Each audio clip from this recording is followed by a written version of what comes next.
We've got a visitor today. We've got Mario with his 130. Well, when did we do this one? How many years ago, Mario? I think the first year was 2012, the year that you start to build. So this is 12 years ago, eh? Yep. It hasn't done too bad, has it? Yep. It was a new chassis. New chassis, exactly. It's got a HS 2.8 because you had the old HS 2.8. Yep, that we swapped for 300 TDI. Yeah. Yeah, no, it's all right. But really, what I wanted to show you, because it just had to have a steering drop arm put in, but I wanted to show you one of the very first jobs that JP did for me. He made this out of billet aluminium. This is a very early head unit, but it's a full CD unit, so it goes right back inside the dash.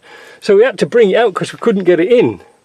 But that's just an idea of what what you can do.